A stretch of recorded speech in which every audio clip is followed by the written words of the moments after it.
There's really a lot around strategy, messaging, marketing planning, things like that. I've got Maddie Banta here with the FrogDog team. She and I have been co-leading this series of webinars for everybody this past month. Maddie's sort of specialty and focus area is really around a lot of the digital marketing. She leads up a lot of the digital marketing efforts at FrogDog, but also does a lot in general with marketing implementation. So she has a lot of really great experience there, which is fantastic. So the two of us are really charging forward and trying to bring this to you. Our agenda and how we're going to kind of handle this today is we're going to cover the best practices for everyone at the front end of the presentation. And then we're hopefully going to have a few minutes at the back end where we can answer those specific questions like we talked about. There's a chat box at the bottom of the screen if you have questions as we're going and you want to put a note down there for us so we make sure we address those, go for it. But by and large, we'll use the first part of this to present and the second part to answer questions and have discussion. Our agenda for today, previous seminars, we talked about how to immediately address the crisis with changes to your marketing and changes to your messaging. And we also talked about how you could reach your audience today in a self-isolated world, given that everybody's at home and people aren't going everywhere like they used to. So how do you reach them? We talked about that last time. In this seminar, we're going to talk about how you can position your business for a rebound after this crisis, right? What can you be doing right now to position yourself to come out of this thing and rebound in the best way possible, right? The people who use this time wisely will jumpstart their growth and their rebuilds after the crisis period. And the ones who don't, the ones who are really stuck right now in panic mode, which I think a lot of us were, I think a lot of this is normal, will not come out of this as successfully on the other side. So our goal here with this particular presentation is to help you come out thriving as best you can. So the first part of this presentation is really to talk about your positioning and your planning. So although businesses are not yet in a place for true long-term planning, we're only, a few weeks in, really, by and large, we're still all of us trying to figure out what the other side is going to look like. However, a lot of the immediate dust has settled, and we can begin to start to think about longer-term planning possibilities, right? This could mean simply thinking through what to do to market and position your business through the rest of 2020, or maybe even just the summer and the fall. But it also could mean, depending on your business, thinking about 2021 and what that might look like. So one of the things you could probably start thinking about right away is how this crisis has affected your target market and your target audiences. So whether you're marketing to people who are making decisions based on their personal lives and their families' lives, or whether you're marketing to people who are making decisions for their companies and their jobs, they have changed. The world has changed. The companies you sell to have changed. The people you're selling to within those companies have changed. The people you sell to as individuals have changed. There's really nobody in the world right now, which is an amazing thing to think about. A lot of crises are a lot more localized than this one is. There's nobody in the world right now who has not had a slight shift in perspective given the COVID-19 crisis. So the biggest mistake you could make in your marketing, which would waste time, it'll waste money, and in the lightest possible consequences, damage your brand, in the worst possible consequences, would be to assume that your market and your audience will go back to what they were and to who they were before the crisis hit. Things have changed. People have lost jobs, companies have gone out of business, people are scared, their mindsets are different. People will make decisions based on different factors than they did before as well. So your audience could have changed just in simple mindset, right? Their psychographics have changed. They've got a different perspective than they did coming into this crisis. But it could also have changed much more fundamentally. Your market may have lost income. There might be a change in revenue. The sociographics, even in terms of the overall class structure that they might have been in, could have changed. Their position in the market, if they're a company, amongst their competitors could have changed. Really spend some time looking at this. Marketing is really, really about your market, right? Who are you marketing to? How have they changed? Who are they today? Not who were they 3-4 months ago. but who are they today is really going to matter. And spending a little bit of time doing the research you can do, even just looking at articles being written and talking to people that are your current customers, will pay dividends down the line. Also, look at your competitors. This is something that even in good times, companies don't tend to do for whatever reason. Lots of different reasons, I think, but that's a different question. Spend the time you can right now looking at your competitive landscape. What have your main competitors been doing during this crisis period? You will find a spectrum of behaviors. You will see that some have really pushed hard in marketing, and they've maybe even edged you out in certain areas, especially if you froze and you haven't done anything. You'll also find that some of your competitors are really suffering. They might also have just completely gone dark with their marketing during this crisis period, and that gives you an opportunity to capture market share. You might find that some of your competitors have even gone out of business entirely, or looks like they're about to, and that's something to pay attention to as well, right? So given these changes, how do you need to shift your marketing? It's going to very much matter. You might be able to identify a lot of really good opportunities when you look at the competitive landscape and how it's changed. In light of this research, right, in light of understanding how your target market has shifted, how your target audience has shifted within that market, and what your competitors are doing, you really should spend some time looking at your overall offering. That could be products, that could be services, it could be a mix of all of the above. It could be that you need to change those offerings fundamentally in some way, right? It might be that something is no longer viable in the current market. It could be that you need to really rethink how you're positioning this, how you market this product or service right now, given what's happening. It could be that one product or service is just not going to sell in the next quarter or two, and really shouldn't emphasize that in your marketing, that paying to market something in a market that isn't going to buy it just doesn't make sense. You might need to reallocate your marketing budget to something that actually is going to pay off. These are all the things to think about, right? So once you really know what's happening in the world of the people you sell to and how that's shifted, and also what's happening with your competition and how they're changing their offering in light of all of this, you really can look at your offering and figure out how you need to change it. And then, by and large, this will probably change your messaging. Rarely will any company, I don't care who you sell to, I don't care what industry you're in, rarely will any company right now be able to say the exact same thing in the exact same way they said before this crisis, and be able to come out of this crisis with a true rebound. You will belly flop. I hate to be dramatic, but it is true. You will belly flop if you continue to operate in the same way and market in the same way coming out of this crisis. You have the best chances to rebound as a company if you've paid attention right now with all this that's going on, and begin to make some predictions and to better understand how your market and your offering and your messaging needs to shift in light of what's going on.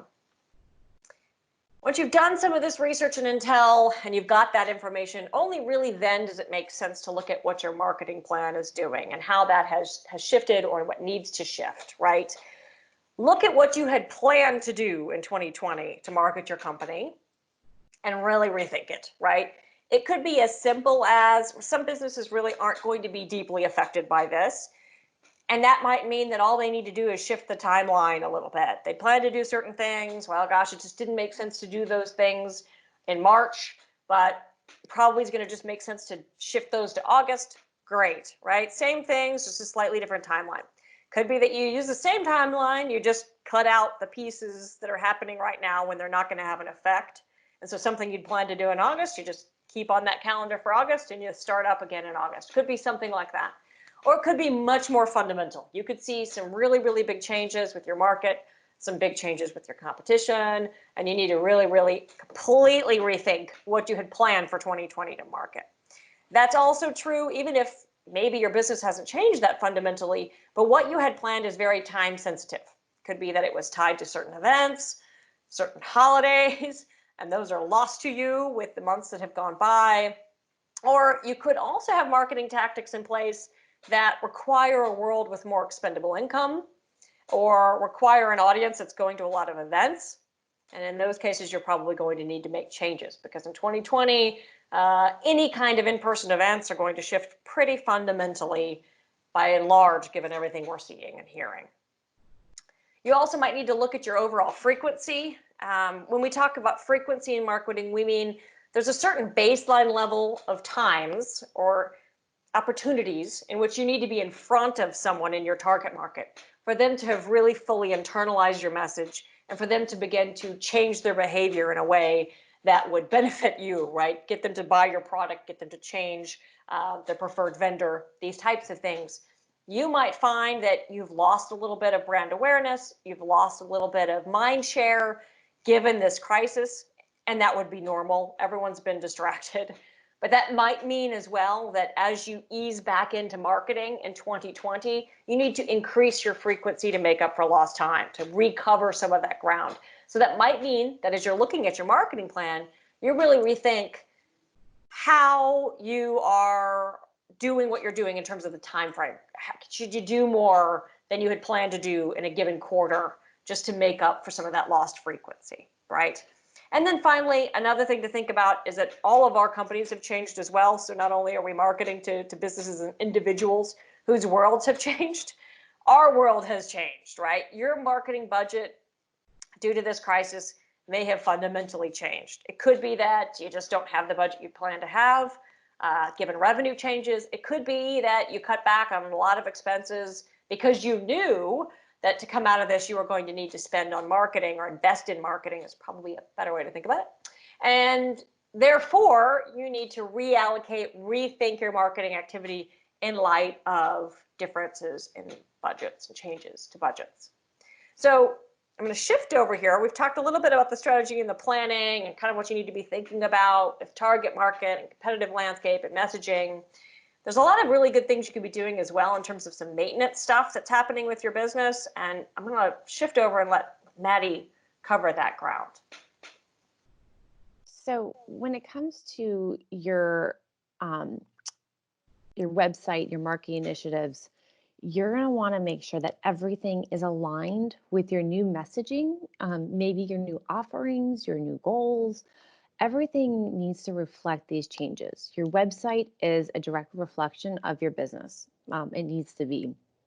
And so we need to make sure that everything is up to date and reflects these. So you're going to want to make sure that all platforms and tactics are cleaned up or set up if you haven't already. You're going to want to make sure things are as streamlined as possible, given tighter budgets and just the changing of how everything's adjusted recently. And then you might even be able to work ahead and get ahead of when things do get back to normal, you can hit the ground running. So your website right now is more important than ever. For most companies, this is our only storefront, and you need to make sure that it properly reflects your services, your products, and your offerings and your value propositions. So if you've made any adjustments to these, your website needs to reflect these changes. So before we kind of get into that, before you do anything like that, your website, you just need to make sure it's a healthy site in the back end. And so make sure that you update any plugins, your content management system, themes if you're on WordPress. This prevents malware. And you just want to make sure your website is performing well. So when someone goes there, they don't run into issues.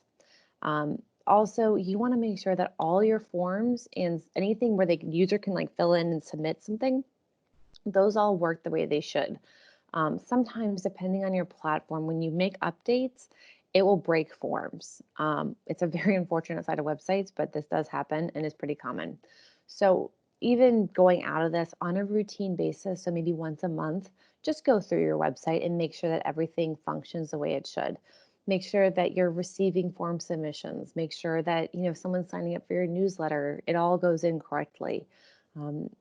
We've seen businesses where they didn't catch us for years and have missed a ton of leads. So that's just something to do on a regular basis.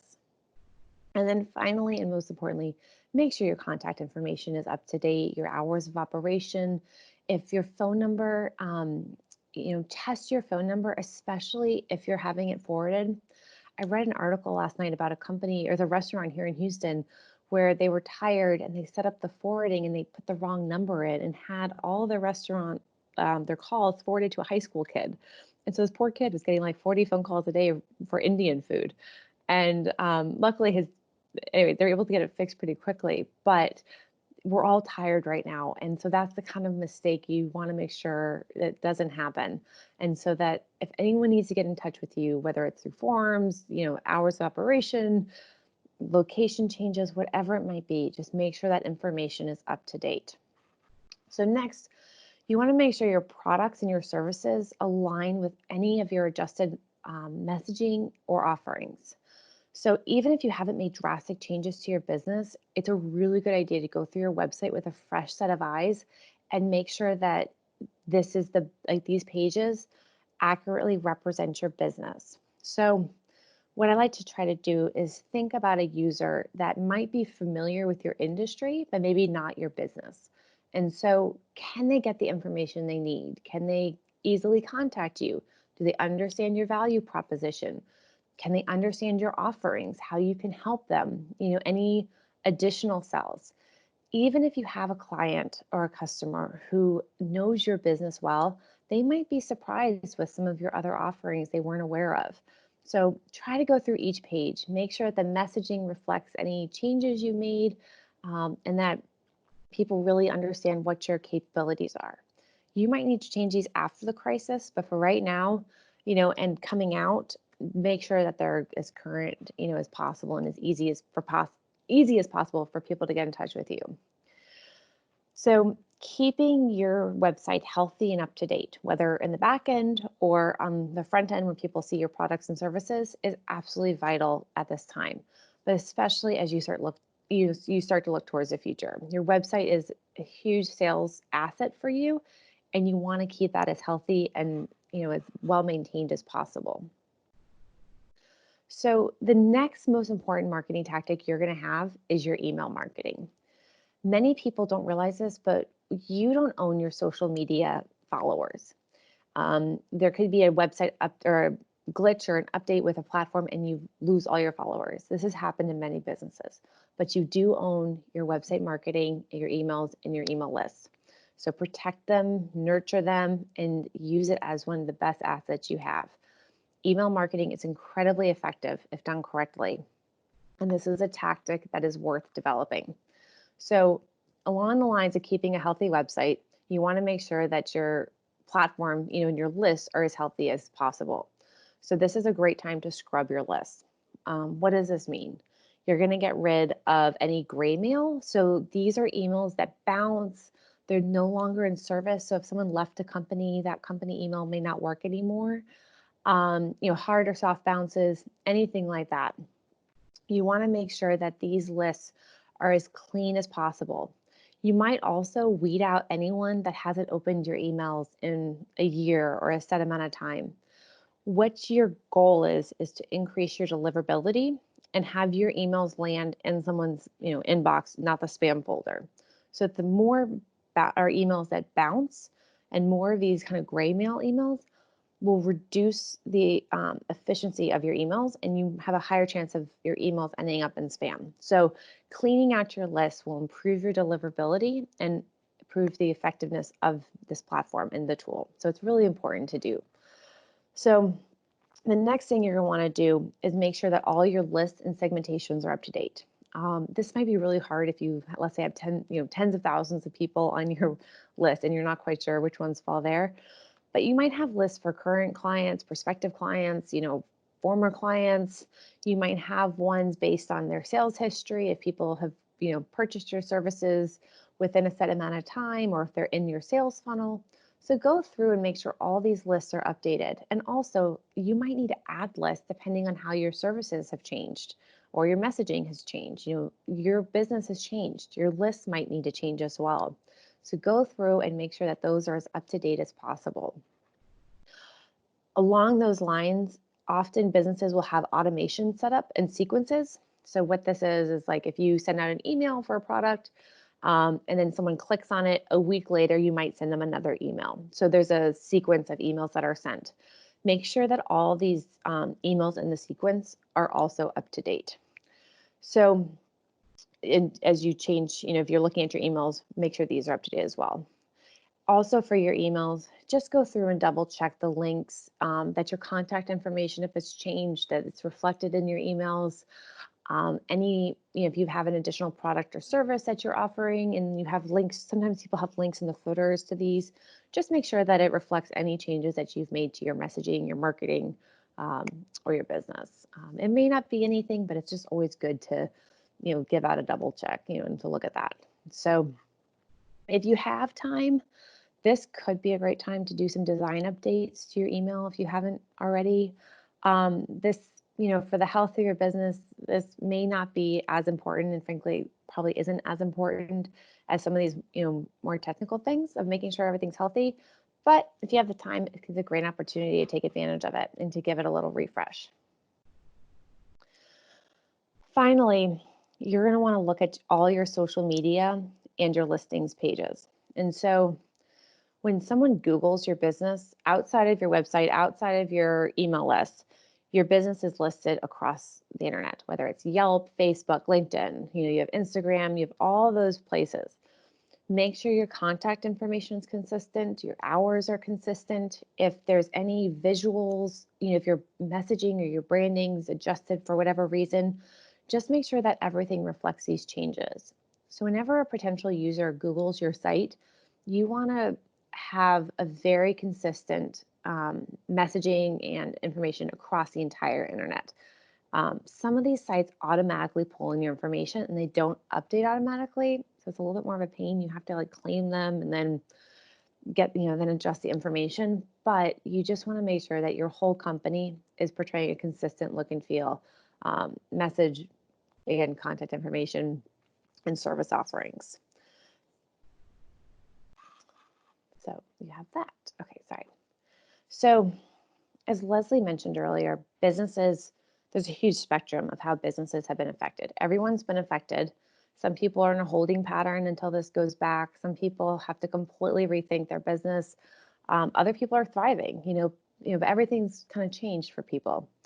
So depending on the degree that this has affected your business, and how it's affected it, you might actually be able to start working ahead and getting prepared, even further for coming out of this crisis. And so your business and your industry and kind of where you fall on that spectrum. Some of these slides may not be applicable to you. Hopefully they are. But just know that when we were preparing this, it was a little hard because there's just such a vast variety of where you could fall. So hopefully you can start working ahead. And so when you're working ahead, the first thing you're going to want to tackle is you're going to want to look at your editorial calendar where you've already planned out all your posts and maybe even marketing, and you've looked at your whole year. And you're going to want to see what kind of assets that correspond and what you need to build for that calendar. What can you start working on? So what does this mean?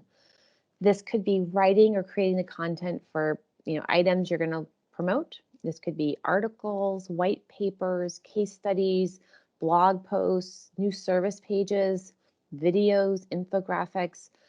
These are all the assets and content that you will later promote or use later on. And so this could also be a fantastic time to actually expand sections of your website. So if your services pages, for instance, are kind of top level services and list out, a bunch of sub-services on one page, build those into multiple pages. Start really getting specific with each page. The hardest part for marketing is often just content creation, frankly. It's a really tedious task. It takes a lot of time. But if you have it right now and you kind of know where your business is going, it's a great thing to work ahead on. And so then once you have it, and once you have all these assets that are built out, then you can promote it, a plethora of ways, whether it's used to help your search engine optimization, if it's on an ad campaign, if you use it on an email campaign, whatever it might be, often you really just need a place to have people go to. So once you have it, then you can use it to market. So this is a great way to work ahead. So another thing that you can be doing is seeing how you can improve the efficiency of your business. Thanks to platforms so many websites and like content or CRM, so client relationship managers or email marketing platforms, they often integrate with other programs. And they don't. They have a thing called Zapier, and you can hook up sequences and automations that connect programs. So what this means and what your goal could be is to improve the efficiency and reduce kind of tedious work for your staff. So if your staff is, or if you are manually inputting information, so like if someone fills out a form, then you have to go and type it into your CRM. That takes time, but that process could be automated depending on how your business is set up. And so going forward, I think we're all going to have to look at ways that we can work smarter and potentially with fewer people on staff. Hopefully not, but we're all going to be asked, I think, to do a little more and to be a little smarter with our time. And so implementing some of these workflow automations. So for instance, if someone fills out a request to quote form, that information could automatically go into your CRM, which then could be inputted into your quote and proposal software. That information could also then be put into your email marketing. You could see how this goes and how, depending on how you set up, it could be really tedious, or all this could be automated and save you a ton of time. So again, you know your business, you know which level you can kind of, how far ahead or how much you can automate, but this is another great way to kind of get ahead right now. So now that you have your content and your assets for your editorial calendar, you might actually be able to work ahead even farther and set up your advertising campaigns. If you know you're going to advertise and you have a fair bit of certainty, this is a time actually to reach out to publishers and to places to advertise. You might be able to get some really good deals. It's terrible, but a lot of people have withdrawn from the advertising market. So they need money, they need advertisers, and you might be able to get some really good deals in advertising. So it's definitely something to think about. When you go to set up a print campaign, they're pretty straightforward. You just need like your ad, you submit it, they take care of it. But digital campaigns can require a little bit more setup if you're not working with a firm to help you. And so you're going to have to create, make sure all your tracking set up, your audiences are set up in analytics if you're retargeting, and your different campaigns are set up. There's just some legwork here. And so if you have the time, you can get all that done and then just leave the campaign paused. And so you have all the ads created, it's all set up, and then when you're ready to go, you just unpause it, and then it saves you a ton of time. And so when all this is hopefully over soon, you can really hit the ground running with your ad campaigns and hopefully save some money too. So depending on your industry and your sales cycle, you may be able to work ahead on your email marketing. For a lot of companies, we don't recommend going more than a month out. The past few weeks, it's literally been week by week, in terms of evaluating and not working too far ahead. But if you know your industry and you know predictable parts of your sales cycle, so like if you're, let's say, a software company that sells to schools, part of your sales cycle will be tied to the school year. So when fall comes, even if people are still at home, which God help us, we're not, that's going to be part of your sales cycle. So you might be able to actually start writing out drafts of your emails for some of these predictable elements. Again, depending on your company, that might be too far ahead to work. You need to know your company. You need to know like, oh, that's too much. We're going to stay week by week right now, or maybe we can go to, write our emails for May or for June. And that's really kind of, you have to take that on a case by case basis. There's no hard and fast rule. But I think the thing to think about is how much can you work for it? How much content can you create? Can you save money with your ads? And really use this time so that when things do start going back to normal, you're not gearing up. You're using this time right now to gear up. And so when it does go back, all your assets and your campaigns and your website, you are just hitting the ground running. And so use this time wisely and it'll be good. So. Oh, Leslie, you are. Wait, Sorry, Leslie. I muted myself, Yeah. so everyone didn't hear me drinking water. Anyway, so final thoughts, right? So I think if we think about how we frame all of this advice, right, and how do you look at this and how do you pull back and figure out, all right, on the high level, what does this all mean? What do I need to do? How does this all work? I would say, as a moment of positivity, we will get through this. There is a light at the other end of the tunnel. There always is. It just feels a little rough while you're in it. But if we use this time wisely, as we've talked a little bit about in this meeting today, we'll all come out a lot better and stronger than we would otherwise. So certain things to think about to wrap all this discussion up. If everyone remembers, like some of you guys might have heard some of the earlier presentations in this series, some have not. In an earlier seminar, we talked about the baseline marketing, the things that even in the heat of this crisis, you needed to continue to do because you can really never go dark. That's never a good idea. Continue operating the baseline marketing. And if you haven't seen that or you weren't a part of that seminar, it's recorded, it's on the website. I recommend going back and taking a look. Those baseline marketing activities need to continue. So as you look at your target market, your target audience, you think through the messaging, you look at the competitive landscape, you look at your marketing plan for the year, all of those kinds of things, that's really either going to evolve those baseline activities that will change the way you've been doing them, or it will add to them. It will be in addition to those baseline activities. So stop everything. Don't start working ahead quite yet. Don't worry about any of the other things. If you're not doing the baseline marketing, circle back, get that going again, get that running. Once that's humming along, then we can kind of circle back to this presentation and look at what needs to be done there. Use the time, as Maddie wisely guided, to you do the needed maintenance. I don't know any company, including FrogDog, we'll cobbler's children here a little bit, right? Who doesn't have things they need to do, these sort of needed maintenance items, cleaning up lists, like Maddie said, whatever things there have been on your list for months now that you just haven't gotten to because sales were coming in a good world, right? Or whatever it was. This is the time to get that stuff done, because you're going to need your marketing to really perform for you on the back end of this crisis. And your marketing performs best when it's a well-oiled machine. And the only way to make it a well-oiled machine is to do the needed maintenance. That list stuff that Maddie was mentioning about your email marketing, and it's true for your CRM lists as well on the sales side of your enterprise, that will all perform a lot better in terms of deliverability and lack of sort of falling into spam folders and all those kinds of issues when you have done the maintenance needed to make it perform. Also, Maddie's so wise around bringing up ideas for streamlining. There are so many opportunities out there, not just in marketing, but across the enterprise, where you really could probably streamline the way you're doing things. And this is a good opportunity to look at, hey, what are we doing that we could be doing a lot more efficiently and a lot more effectively?